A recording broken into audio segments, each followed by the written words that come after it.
Okay.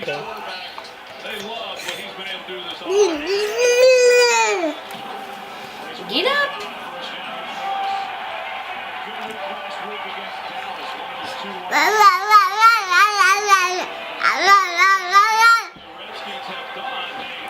There you go. Good job. Lift the booty up. Come on, big booty Judy.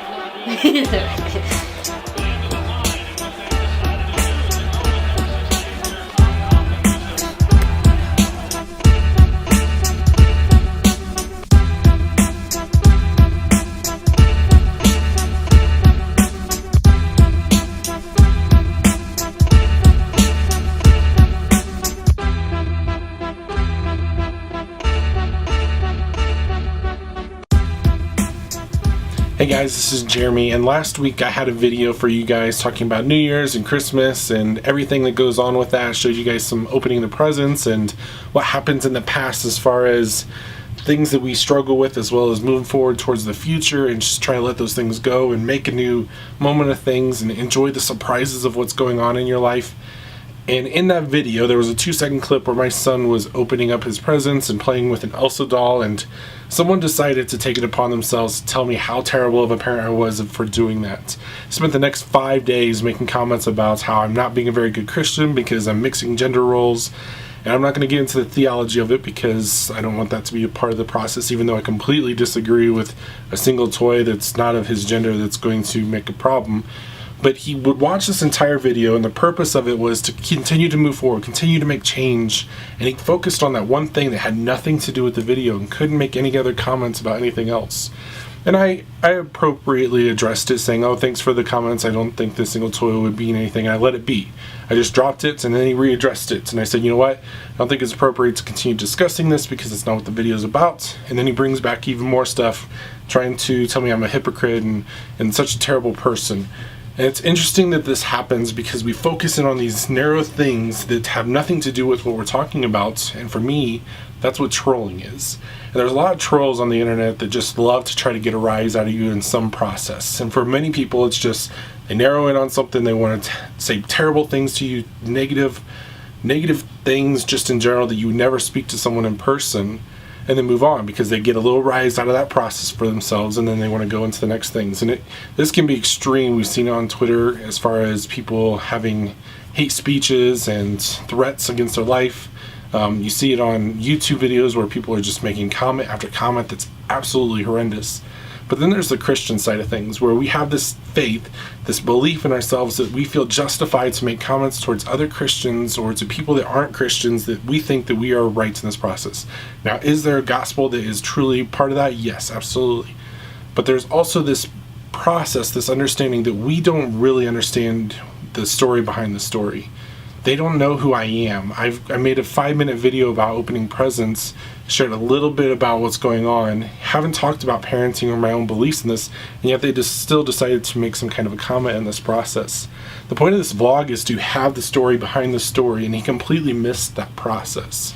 And so in this understanding with trolls and Christianity and understanding where we fit in with this is a real problem on the internet with Christianity, that we feel we are entitled to this process of just making any kind of comment without actually getting to know the person behind it. In fact, when he left this comment for me, I asked him a couple of questions that he didn't answer. He just had this point he was fixated on. He needed to have those things for me to understand, and I wasn't going to understand it unless he told me what I needed to hear. But he wasn't willing to listen to my side of things. And I wonder if we can do that a little bit better in this idea of struggling with this adversity, whatever it is, if we can continue to move forward, to deal with these Christian trolls and to not be one ourselves.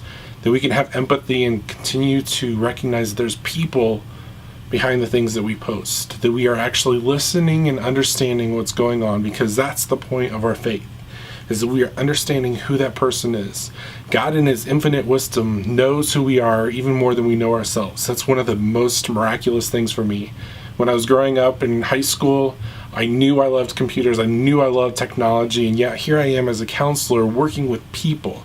If you would ask my 9th grade self if I would end up being a counselor or in youth ministry, I would say absolutely not. People scare the crap out of me. That's not going to happen. I'll just sit at my desk, I'll work with technology, and occasionally interact with people. And yet here I am doing this, loving this process. And it's all because God gave me that vision, that calling to be able to go forward and to do these things. He knows who we are, but that's because he has listened to that story that's within ourselves. And so we as Christians need to do that as well. And so with this digital nature where we can leave a comment in an instant second when we see something we don't like, we just have to comment on it. Maybe we shouldn't. Maybe we should just keep listening. And we have this tendency to want to correct other Christians about what they're doing wrong.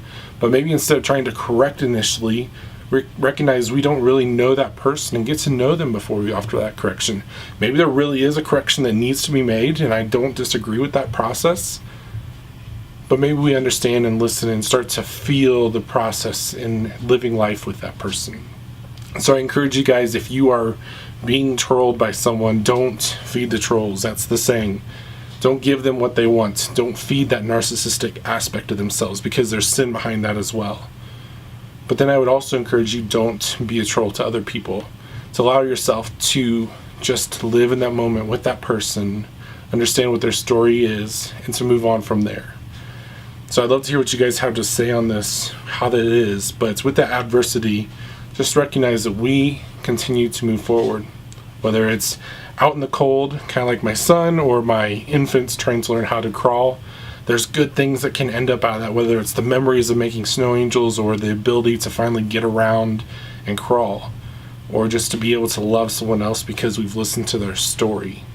And so I encourage you guys just to take a moment, whether you're being trolled or getting ready to troll someone else, and don't. Tell me what you guys think. I'll catch you guys next time.